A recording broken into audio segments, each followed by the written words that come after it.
मित्रों, हिंदू धर्म में तुलसी के पौधे को बहुत ही पवित्र पौधा माना जाता है। इस पौधे में साक्षात भगवान विष्णु और लक्ष्मी का वास होता है। भगवान विष्णु तुलसी पत्र के बिना किसी भी प्रकार का भोग स्वीकार नहीं करते हैं। तुलसी को विष्णु प्रिया भी कहा जाता है। इसीलिए जो मनुष्य तुलसी की पूजा करता है, वह कभी दरिद्री नहीं रहता है, उसकी कभी दुर्गति नहीं होती है। ऐसा मनुष्य घोर पाप करने पर भी नरक में नहीं जा।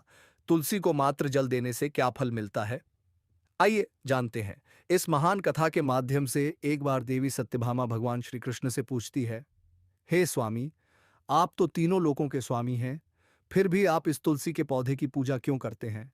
इसे नित्य जल क्यों चढ़ाते हैं? मैं इस पौधे को जल चढ़ाने का महत्व जानना चाहती हूँ। तब श्री कृष्ण कहते हैं, हे देवी सत्यभामा, तुलसी साक्षात लक्ष्मी का ही रूप है। इसकी नित्य पूजा करने के करोड़ों फायदे हैं। इसे जल चढ़ाने मात्र से ही मनुष्य के करोड़ों पाप नष्ट हो जाते हैं। तुलसी को जल देने का महत्व बताने से पहले मैं तुम्हें एक अत्यंत प्राचीन कथा सुनाता हूं। इस कथा के माध्यम से तुम्हें तुम्हारे सारे प्रश्नों के उत्तर मिल जाएंगे। इसीलिए तुम इस कथा को ध्यान से सुनो।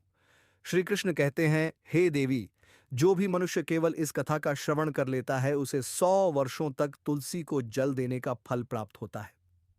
देवी सत्यभामा कहती है, हे प्रभु, मैं इस कथा को अवश्य सुनना चाहती हूँ। आप मुझे वह कथा सुनाइए, मैं इसे पूरे ध्यान से सुनूंगी। तब भगवान श्री कृष्ण देवी सत्यभामा को तुलसी को जल देने के महात्म की कथा सुनाते हैं। हे देवी सत्यभामा, इस विषय में एक प्राचीन इतिहास है जो बहुत ही उत्तम और पुण्य फल प्रदान करने वाला है। पूर्व काल की बात है। मध्य देश में अवंतीपुरी नामक एक अत्यंत सुंदर नगरी बसी हुई थी। अवंतीपुरी में धनेश्वर नामक एक ब्राह्मण का जन्म हुआ था, परंतु यह ब्राह्मण केवल उसके नाम और जाति में ही सीमित था। वह ऐसा व्यक्ति था जो अपनी जाति के गुणों और कर्तव्यों से पूरी तरह भटका हुआ था। वह केवल नाम से ब्राह्मण था, किंतु उसके कर्म और उसकी सोच अत्यंत भ्रष्ट थी। उसका मन सदैव पाप और बुराई के कार्यों में लगा रहता था। धनेश्वर का मुख्य काम था कंबल और चमड़े का व्यापार करना, जो उस समय एक ब्राह्मण के लिए अनुचित और अपवित्र माना जाता था। वह व्यापार भी पूरी ईमानदारी से नहीं करता था। हर सौदे में छल कपट उसका साधारण व्यवहार था और झूठ बोलना उसके लिए अत्यंत सहज हो गया था। धनेश्वर अपने झूठ और धोखे से जितना भी धन कमाता, वह सब उसे और अधिक बुरे कार्यों में ले जाने के लिए पर्याप्त था। उसने ना कभी शास्त्रों का अध्ययन किया, ना ही किसी धार्मिक कार्य में रुचि दिखाई। उसे पूजा पाठ से कोई सरोकार नहीं था। उसके जीवन का उद्देश्य केवल धन कमाना और अपने सांसारिक भोगों को पूरा करना था। रात होते ही धनेश्वर का एक अलग ही रूप प्रकट हो जाता। दिन भर धन कमाने के बाद वह रात्रि को वेश्याओं के साथ समय बिताने में मग्न रहता। उसकी आत्मा पापों से इतनी भर चुकी थी कि उसे किसी पुण्य कार्य की आवश्यकता का आभास तक नहीं होता था। उसने कभी अपने जीवन में भगवान विष्णु का नाम नहीं लिया और ना ही किसी देवी देवता की पूजा की। उसका हृदय इतना कठोर और अहंकारी हो चुका था कि उसे किसी ईश्वर की कृपा की आवश्यकता नहीं महसूस होती थी। उसकी पापम दिनचर्या में केवल स्वार्थ और लोभ था। वह दिन रात दूसरों के धन और संपत्ति पर नजर रखता, अपने मन में उन्हें हड़पने की योजनाएं बनाता। उसे दूसरों के सुख दुख से कोई मतलब नहीं था। बस अपना स्वार्थ सिद्ध करना ही उसकी प्राथमिकता थी। वह चोरी में भी लिप्त हो गया था और अपने लालच को पूरा करने के लिए हर अनुचित रास्ता अपनाता। अपने मनोरंजन और ऐशो आराम के लिए वह अनगिनत पापों में लिप्त होता चला गया। धनेश्वर का मन अपने पापों में रचा बसा था, किंतु व्यापार और धन की लालसा में वह नए नए स्थानों पर जाया करता था। एक दिन व्यापार की खोज में वह माहिष्मतीपुरी पहुंच गया, जो अपनी समृद्धि और पवित्रता के लिए प्रसिद्ध थी। माहिष्मतीपुरी के पास से ही नर्मदा नदी प्रवाहित होती थी, जिसकी निर्मलता और पवित्रता दूर दूर तक फैली हुई थी। कहा जाता है कि इस नदी में स्नान करने से समस्त पापों का क्षय हो जाता है और इसी आस्था के कारण हर वर्ष सैकड़ों श्रद्धालु यहां आकर स्नान करते थे। नदी के किनारे स्थित यह स्थान धार्मिक गतिविधियों का केंद्र था। धनेश्वर अपने कपटपूर्ण जीवन में इस नगर के धार्मिक महत्व से पूरी तरह अनभिज्ञ था। वह केवल अपने व्यापार के काम में लगा हुआ था। एक दिन उसने देखा कि नर्मदा नदी के किनारे एक भव्य आश्रम स्थित था, जहां अनेक ब्राह्मण और विद्वान निवास करते थे। फिर उसने उसी आश्रम में रहने का विचार किया और आश्रम में रहने के लिए चला गया। यह आश्रम शांति और पवित्रता का अद्भुत स्थान था। यहां पर निरंतर वैदिक मंत्रों का उच्चारण होता, भगवान विष्णु की स्तुति और पुराणों का पाठ किया जाता था। आश्रम का वातावरण उस अद्वितीय पवित्रता से भरा था कि आगंतुक के मन में भी एक शांति और श्रद्धा का भाव उत्पन्न हो जाता। धनेश्वर, जो अपने कपटी स्वभाव के लिए प्रसिद्ध था, आश्रम में आए विद्वान ब्राह्मणों को देखकर एक ढोंग करने लगा। उसने सोचा कि यदि वह इस आश्रम में कुछ समय ठहरेगा तो लोग उसे एक धार्मिक व्यक्ति समझेंगे और उसका मान बढ़ेगा। इसी कपट भाव से उसने अपने रहने की व्यवस्था आश्रम में कर ली। उसने ब्राह्मणों की तरह व्यवहार करना शुरू किया और उन्हीं के साथ बैठने का प्रयास करने लगा, ताकि वह दूसरों को अपनी धार्मिकता का भ्रम दे सके। आश्रम में बिताए इन दिनों के दौरान वह विद्वान ब्राह्मणों के बीच बैठा करता था। यह ब्राह्मण अत्यंत पवित्रता से भगवान विष्णु की स्तुति में मग्न रहते थे। उनके द्वारा किए जा रहे वेदों और पुराणों के पाठ में विष्णु का नाम हर बार गूंज उठता। धनेश्वर का कपटी मन भले ही भगवान का सम्मान नहीं करता था, किंतु ब्राह्मणों के बीच रहते हुए उसे श्री हरि विष्णु के नाम का कई बार श्रवण करने का अवसर मिला। यह भगवान का एक ऐसा नाम था जो उसके जीवन में पह कभी नहीं आया था। धनेश्वर के कानों में प्रतिदिन विष्णु के दिव्य नाम की गूंज पड़ने लगी। भले ही उसके हृदय में आस्था का अभाव था, आश्रम में 1 महीना बिताते हुए उसने कई धार्मिक अनुष्ठानों में भी भाग लिया। वहां पर आने वाले लोग विशेष अवसर पर गायों का पूजन कर रहे थे और ब्राह्मणों को भोजन करा रहे थे। धनेश्वर ने सोचा कि इस भोजन में शामिल होना उसके लिए लाभकारी होगा, इसलिए वह भी उनके साथ बैठ गया और भोजन में सम्मिलित हुआ। उसने अन्य ब्राह्मणों की तरह भगवान का प्रसाद भी ग्रहण किया, किंतु उसके मन में ना श्रद्धा थी न भक्ति। वह केवल पाखंड और कपट से भरकर यह सब कर रहा था। इस आश्रम में एक सुंदर तुलसी का पौधा भी था। तुलसी का यह पौधा अन्य पौधों से अलग स्थान पर लगाया गया था और उसकी देखरेख बहुत श्रद्धा और भक्ति के साथ की जाती थी। आश्रम के ब्राह्मण प्रतिदिन उस तुलसी का पूजन करते और उसे जल अर्पित करते। तुलसी, जो भगवान विष्णु की परम प्रिय मानी जाती है, यहाँ के हर एक साधक के हृदय में बसे भगवान का प्रतीक थी। तुलसी के पत्तों में मानो हर किसी को भगवान के दर्शन होते थे। धनेश्वर, जो ना धर्म का महत्व समझता था, ना ही किसी धार्मिक वस्तु का आदर करता था, अनजाने में ही एक दिन तुलसी के उस पौधे के पास पहुंच गया। उसे ना कोई विचार आया, ना किसी प्रकार का श्रेय लेने की लालसा हुई। बस एक आदतन क्रिया के रूप में उसने पास रखे पात्र में जल भरा और उस तुलसी के पौधे में डाल दिया। उसके मन में यह भी नहीं था कि वह किसको जल अर्पित कर रहा है। उसने केवल एक कर्म के रूप में यह कार्य किया। प्रतिदिन वह इसी प्रकार बिना सोचे समझे तुलसी में जल अर्पित करने लगा। उसे ना यह ज्ञात था कि तुलसी का कितना महत्व है, ना ही उसे यह ज्ञात था कि यह पौधा भगवान विष्णु के कितने समीप है। उसका यह कार्य एक आदत बन गया और हर सुबह वह उठकर एक पात्र में पा भरता और तुलसी के पौधे में डाल देता। धनेश्वर का यह क्रिया करते हुए ध्यान कहीं और होता। उसकी मनोवृत्ति में ना भक्ति थी ना श्रद्धा, बस एक साधारण कार्य जो उसके दिनचर्या का हिस्सा बन गया था। परंतु यह अनजाने में किया गया कार्य भी उसके पापी जीवन में एक नया मोड़ लाने वाला था। एक दिन की बात है, जब धनेश्वर ब्राह्मण आश्रम में सोया हुआ था। उसके जीवन में ना कोई पुण्य था, ना ही कोई सच्ची आस्था। उसकी आत्मा पाप से भरी हुई थी और भगवान का नाम तक उसने कभी अपने होठों से नहीं लिया था। उसके जीवन की रातें पापों में डूबी हुई थीं और इस आश्रम में उसका ठहरना भी मात्र एक दिखावा था, किंतु उसके भाग्य में कुछ और ही लिखा था। रात के अंधकार में जब हर ओर गहरी नीरवता छाई हुई थी, आश्रम के आंगन में एक सर्प धीरे धीरे सरकता हुआ आ पहुंचा। यह सर्प कोई साधारण जीव नहीं था, मानो उसके विष में धनेश्वर के पापों का संहार करने की शक्ति भरी हुई थी। सर्प ने अपने विषैले दांतों से धनेश्वर को नींद में ही डस लिया। धनेश्वर को कुछ भी पता नहीं चला और वह गहरी नींद में ही इस संसार को छोड़कर चला गया। उसकी आत्मा को पापों का फल भुगतने का समय आ गया था। सुबह जब आश्रम के अन्य ब्राह्मण अपनी दिनचर्या के अनुसार उठे और उन्होंने देखा कि धनेश्वर की स्थिति असामान्य है, वह बेजान और अचेत पड़ा हुआ था। पहले तो उन्हें लगा कि वह गहरी नींद में होगा, किंतु पास जाकर जब उन्होंने उसे हिलाया तो उसकी नहशवास बंद थी। ब्राह्मणों के हृदय में उस पापी के लिए कोई स्नेह नहीं था।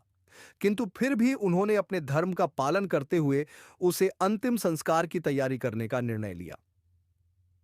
आश्रम के नियमों के अनुसार मृत्यु के बाद व्यक्ति के मुख में तुलसी का पत्र और जल डालने का प्रावधान था, अतः उन्होंने भी वही किया। एक ब्राह्मण ने श्रद्धा से तुलसी का पत्ता धनेश्वर के मुख में रखा और उसके ऊपर तुलसी का पवित्र जल अर्पित किया। तभी अचानक उस स्थान पर यम के दूत प्रकट हुए। यमदूत का स्वरूप अत्यंत भयानक और डरावना था। उनके विशाल शरीर पर काले वस्त्र, आंखों में क्रूरता और उनके हाथों में चमड़े की मजबूत रस्सियां थीं।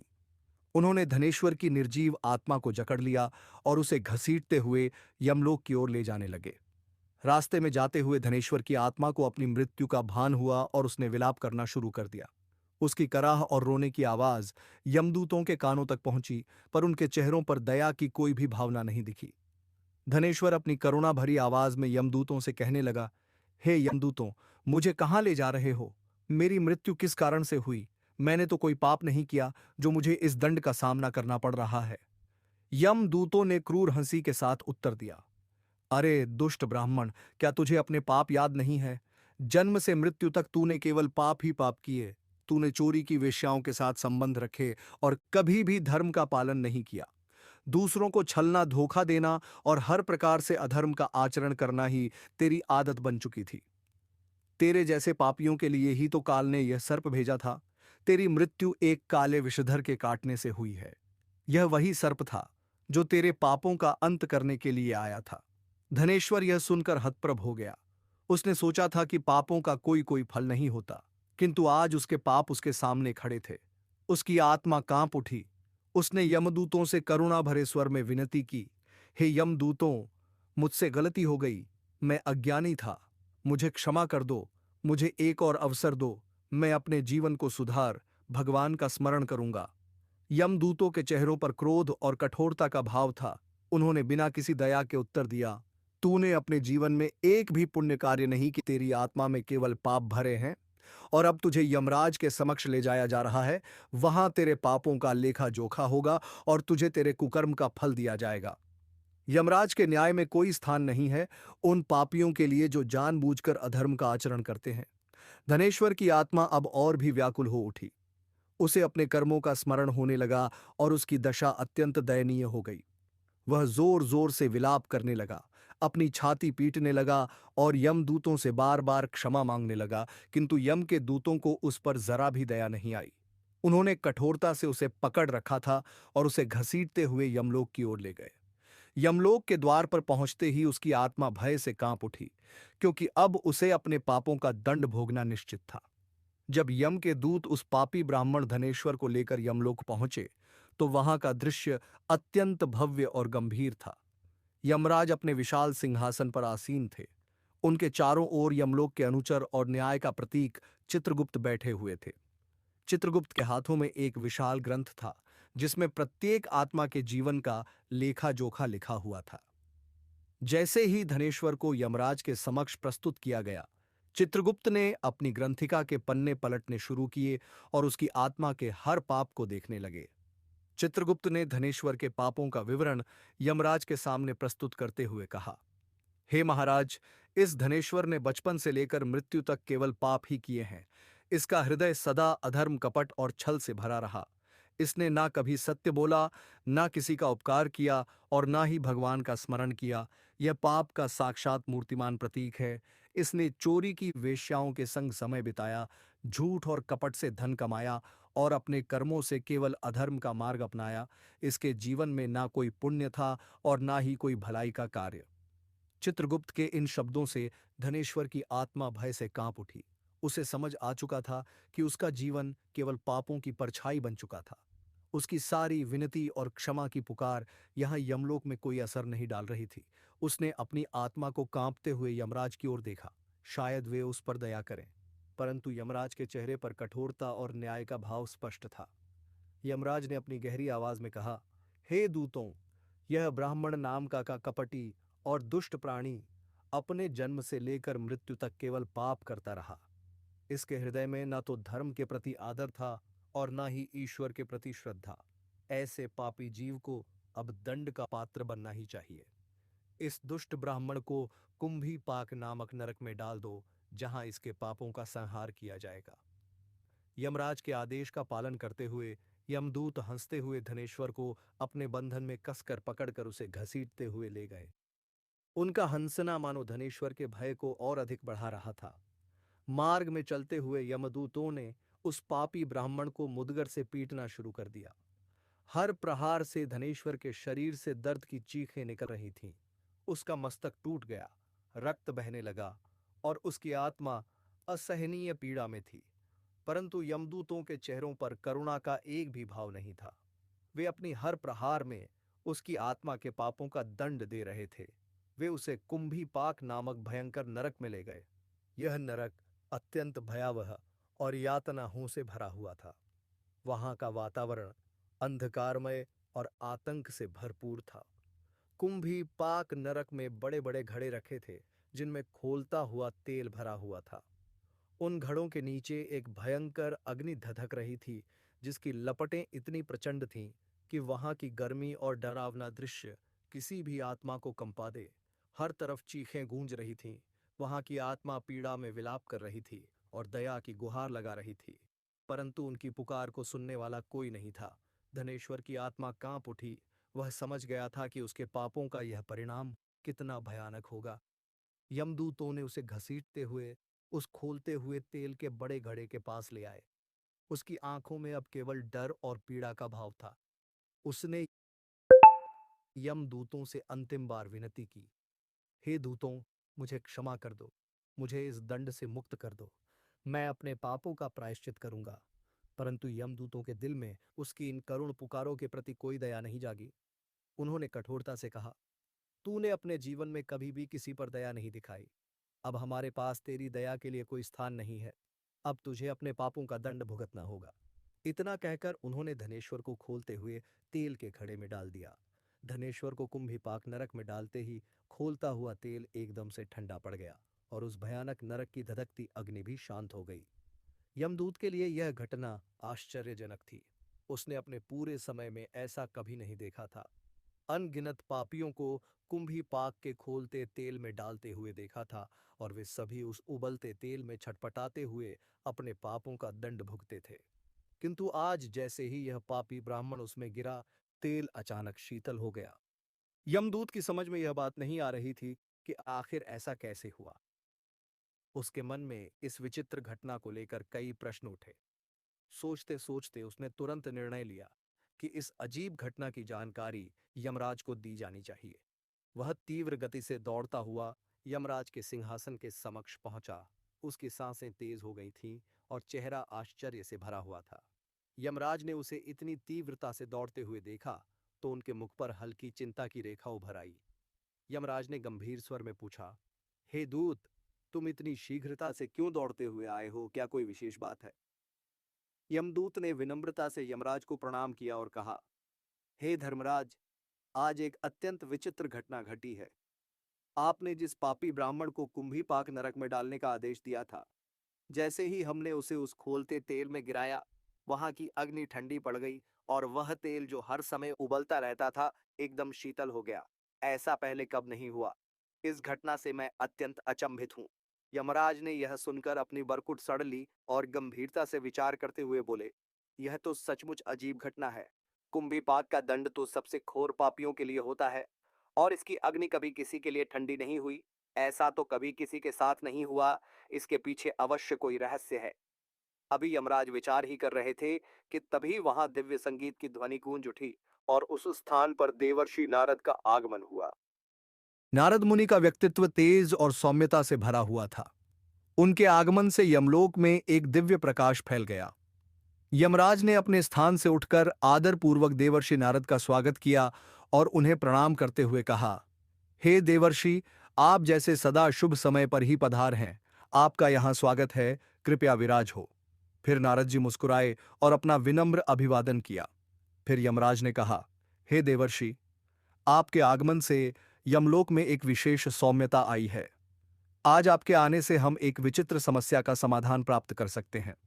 हमने एक अत्यंत पापी ब्राह्मण को कुंभीपाक नरक में गिराया है, किंतु जैसे ही वह उसमें गिरा, वहां की अग्नि ठंडी पड़ गई और खोलता हुआ तेल भी शीतल हो गया। ऐसा पहले कभी नहीं हुआ। मैं इस घटना का अर्थ समझने में असमर्थ हूं। नारद जी ने हंसते हुए यमराज की ओर देखा और बोले, हे धर्मराज, यह घटना विचित्र तो है, परंतु इसका कारण भी उतना ही अद्भुत है। जिस ब्राह्मण को आपने कुंभी पाक नरक में डालने का आदेश दिया, वह वास्तव में अपनी अज्ञानता में ही पाप करता रहा। यह ब्राह्मण संभवतः अपने कर्मों से अधर्मी था, किंतु उसके द्वारा अनजाने में एक ऐसा पुण्य कर्म हो गया है जिसने उसके समस्त पापों का नाश कर दिया है। यमराज ने ध्यानपूर्वक नारद जी की बात सुनी और पूछा, हे देवर्षि, यह कैसे संभव है? वह ब्राह्मण तो अत्यंत दुष्ट था। उसके जीवन का प्रत्येक क्षण पाप में व्यतीत हुआ। फिर वह किस प्रकार नरक का नाश करने योग्य पुण्य अर्जित कर सकता है? नारद जी ने अपनी वीणा के तारों को छेड़ते हुए उत्तर दिया, हे धर्मराज, उस ब्राह्मण ने अज्ञानवश कुछ ऐसे कार्य किए हैं जो अनजाने में ही अत्यंत पुण्य के कारक बन गए।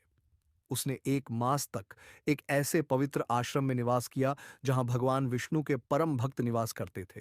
उस आश्रम में वह उन भक्तों के साथ रहा और उनकी संगति का प्रभाव उसके कर्मों पर पड़ा।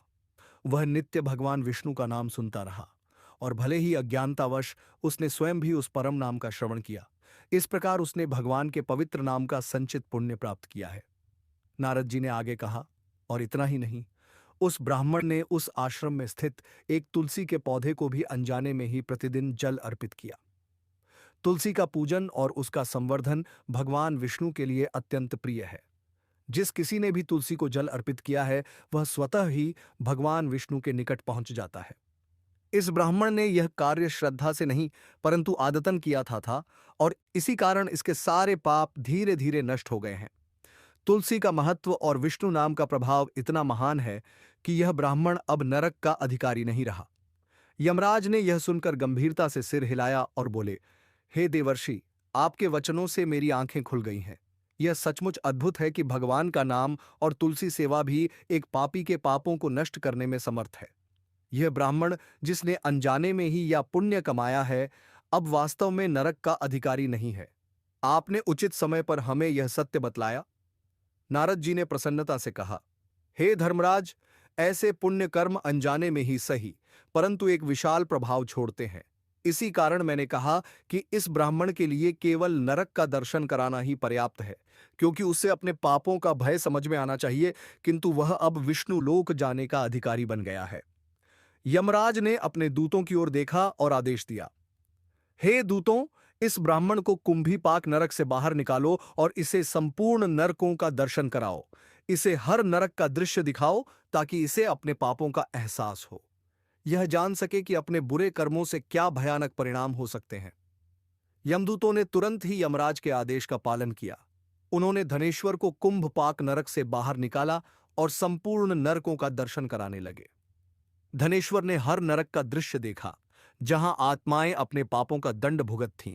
उसके मन में भय और पछतावा बढ़ता गया। उसे अपने जीवन के पापों का भान हुआ और उसने यह समझ लिया कि उसके द्वारा किया गया हर पाप उसे भयंकर पीड़ा का भागी बना सकता था, किंतु भगवान विष्णु के नाम और तुलसी के प्रभाव ने उसे इस दंड से मुक्त कर दिया था। सतः यमदूतों ने उसे विष्णु लोक के लिए भेज दिया, जहां भगवान विष्णु के दर्शन के लिए उसका मार्ग खुल चुका था। धनेश्वर की आत्मा अब पवित्र और निर्मल हो चुकी थी और उसने भगवान का आशीर्वाद प्राप्त किया। भगवान श्री कृष्ण कहते हैं, हे देवी सत्यभामा, इस प्रकार से यम के दूत उस ब्राह्मण को संपूर्ण नरकों का दर्शन कराते हैं और यक्ष लोक में ले जाते हैं और फिर वह ब्राह्मण एक यक्ष बन जाता है। श्री कृष्ण कहते हैं, हे देव, वनस्पति नाम तुलसी मासा नाम कार्तिक प्रिया एकादशी तिथि नाम चक्षेत्रा द्वारका मम वनस्पतियों में मुझे तुलसी प्रिय है। मास में कार्तिक मास तिथि में एकादशी और क्षेत्र में मुझे द्वारका प्रिय है। इसीलिए जो मनुष्य नित्य तुलसी की पूजा करता है, तुलसी को जल देता है, वह मुझे सबसे अधिक प्रिय है। उस मनुष्य की कभी दुर्गति नहीं होती है, वह कभी नरक में नहीं गिरता है। जिन घरों में तुलसी का पौधा सदैव ही हरा भरा रहता है, उस घर में सुख शांति और समृद्धि बनी रहती है। भगवान विष्णु की पूजा में और उन्हें चढ़ाए जाने वाले भोग में तुलसी के पत्र अवश्य होने चाहिए, क्योंकि तुलसी पत्र के बिना भगवान विष्णु किसी भी प्रकार का भोग स्वीकार नहीं करते हैं। इसीलिए प्रत्येक घर में तुलसी का पौधा अवश्य होना चाहिए। अगर आपके घर में तुलसी है तो सुख शांति और समृद्धि के लिए तुलसी को चुनरी अवश्य चढ़ा चाहिए। हमेशा ध्यान रहे कि तुलसी के थे चुनरी के बिना अधूरा होता है। तुलसी केवल एक पौधा नहीं है, बल्कि वह देवी है, विष्णु पत्नी है। इसीलिए तुलसी को चुनरी अवश्य ही चढ़ा चाहिए। इससे पति पत्नी में प्रेम और विश्वास बढ़ता है। घर में रहने वाली महिलाएं सदा सुहागिन और सौभाग्यशाली रहती हैं। तुलसी का विवाह भी अवश्य करना चाहिए। इससे मनुष्य के सभी दुखों का अंत होता है और सांसारिक जीवन सुखमय बीतता है। तुलसी के पौधे के पास अपने मुख से अपशब्द नहीं बोलने चाहिए। के पास भूल से भी जूते, चप्पल अथवा जादू पोंछा नहीं रखना चाहिए। इसे पाप माना गया है। जहां पर तुलसी का पौधा हो, उस स्थान के आसपास थूकने से घोर अनर्थ होता है। तुलसी के पास जल से भरा हुआ पात्र भी नहीं रखना चाहिए। तुलसी के पौधे के पास दीपक जलाने के बाद दीपक को वहां से हटा देना चाहिए, क्योंकि तुलसी के नीचे बुझा हुआ दीपक रखना अशुभ माना जाता है। जिस स्थान पर भी तुलसी का पौधा होता है, उस स्थान को हमेशा ही स्वच्छ रखना चाहिए। इसीलिए नियमित रूप से तुलसी के पौधे का पास साफ सफाई का ध्यान रखें। तुलसी के पौधे में शिवलिंग और गणेश जी की प्रतिमा नहीं रखनी चाहिए। साथ ही तुलसी के गमले में अन्य किसी भी प्रकार का पौधा भी लगाना अशुभ होता है। तुलसी के पौधे के पास कपड़े भी नहीं सुखाने चाहिए, अन्यथा कपड़ों से गंदा पानी तुलसी के पौधे पर गिर सकता है। ध्यान रहे, तुलसी के पौधे को नाखून से नहीं तोड़ना चाहिए। इससे तुलसी का अपमान होता है। यदि तुलसी के पत्ते सूख कर गिर जाते हैं तो उन्हें कचरे में नहीं फेंकना चाहिए। उन पत्तों को आप तुलसी की मिट्टी में ही दबा दें। रविवार के दिन तुलसी के पत्ते नहीं तोड़ने चाहिए और रविवार को तुलसी को जल भी नहीं चढ़ाना चाहिए। बाकी अन्य दिन नित्य बिना चुके तुलसी को सुबह जल देना चाहिए और शाम के समय एक दीपक जलाना चाहिए। अक्सर महिलाएं स्नान के बाद अपने बाल खुले रखकर ही तुलसी को जल देती है। ऐसा करना गलत होता है। महिलाओं को हमेशा ही अपने बाल बांधकर माथे पर सिंदूर लगाकर ही तुलसी में जल देना चाहिए। इससे तुलसी का आशीर्वाद प्राप्त होता है। घर में तुलसी का पौधा लगाते समय ध्यान रहे कि इसके लिए गंदी मिट्टी का उपयोग ना करें। तुलसी के पौधे के लिए शमशान की अथवा गंदगी वाले स्थान की मिट्टी का कभी उपयोग नहीं करना चाहिए। इससे तुलसी मां रूठ जाती है और सूखने लगती है। तुलसी का पौधा कभी गंदे स्थान पर नहीं लगाना चाहिए, जैसे नाली अथवा बाथरूम के पास तुलसी का पौधा कभी नहीं रखना चाहिए, अन्यथा गंदा पानी तुलसी के पौधे में गिर सकता है, जो बहुत ही अशुभ माना गया है। घर में तुलसी का पौधा कभी सूखना नहीं चाहिए। शास्त्रों में ऐसी मान्यता है कि तुलसी का पौधा सूखना अकाल मृत्यु की सूचना देता है। घर में तुलसी का पौधा सूख जाए तो घर की सुख समृद्धि खत्म हो जाती है। सूखी हुई तुलसी में मां लक्ष्मी का वास नहीं होता है। शास्त्रों के अनुसार मासिक धर्म के दौरान महिलाओं को तुलसी के पौधे में पानी नहीं डालना चाहिए और तुलसी को स्पर्श करना भी वर्जित है। तुलसी को बिना स्नान किए जल नहीं देना चाहिए और पैरों में चप्पल आदि पहनकर भी तुलसी को जल ना दे। तुलसी को जल देते समय ध्यान रहे कि वह जल आपके पैरों पर ना पड़े। इससे तुलसी का अपमान होता है। श्री कृष्ण कहते हैं, नित्य तुलसी के दर्शन से मनुष्य को स्वर्ग की प्राप्ति होती है और तुलसी पत्र के सेवन से उसके सभी पाप नष्ट हो जाते हैं। तुलसी का पौधा हमेशा ही घर के सामने लगाना चाहिए। इसे पूर्व अथवा उत्तर दिशा में लगाना सबसे अधिक शुभ होता है। तुलसी के पास मरुस्थलीय पौधे रखना बेहद अशुभ माना जाता है। ऐसे पौधों से नकारात्मक ऊर्जा निकलती है। शास्त्रों में कहा गया है, जिन पौधों से हरी भरी कलियों की उत्पत्ति ना हो, उसके स्थान पर कांटे निकलते हो, तो ऐसे पौधों को तुलसी के पास कभी रखना नहीं चाहिए। शास्त्रों में पौधे का विशेष महत्व बताया गया है। अगर तुलसी के पास केले का पेड़ लगा देते तो कई गुना अधिक लाभ प्राप्त होंगे। केले के पेड़ में भगवान विष्णु का वास होता है। इसे तुलसी के पास लगाने से घर में सुख समृद्धि आती है। तुलसी के पौधे में शालिग्राम भी अवश्य रखना चाहिए। तुलसी के गमले में शालिग्राम रखने से तुलसी का और भी अधिक शुभ प्रभाव आपको देखने को मिलेगा। शालिग्राम भगवान विष्णु का निराकार रूप माना जाता है। यह काले रंग का पत्थर होता है, जिसे विलक्षण और मूल्यवान माना गया है। इसे अगर तुलसी के गमले में रखेंगे तो आपके घर से संपूर्ण नकारात्मक ऊर्जा नष्ट हो जाएगी। घर में केवल एक ही शालिग्राम की पूजा करनी चाहिए। पुराणों में कहा गया है, भगवान विष्णु की मूर्ति से कई ज्यादा उत्तम होता है शालिग्राम की पूजा करना। शालिग्राम को चंदन लगाकर उस पर एक तुलसी का पत्ता रखना चाहिए। प्रतिदिन शालिग्राम को पंचामृत से स्नान कराना चाहिए। ऐसा करने से सभी जन्मों के पाप नष्ट होते हैं। शालिग्राम सकारात्मकता और सात्विकता का प्रतीक होता है। तो दोस्तों, इस प्रकार से भगवान श्री कृष्ण ने देवी सत्यभामा को तुलसी के पौधे को जल देने का महत्व बताया है और घर में तुलसी का पौधा लगाने के नियम बताए हैं। आपको यह कथा कैसी लगी? कमेंट करके ज़रूर बताएं। जानकारी अच्छी लगी तो वीडियो को लाइक ज़रूर करें। साथ ही कमेंट में जय श्री कृष्ण और जय मां तुलसी ज़रूर लिखें। आपसे विनती है कि आप इस चैनल को सब्सक्राइब ज़रूर करें ताकि ऐसी ही आध्यात्मिक जानकारी आपको प्राप्त हो। आप सभी का धन्यवाद।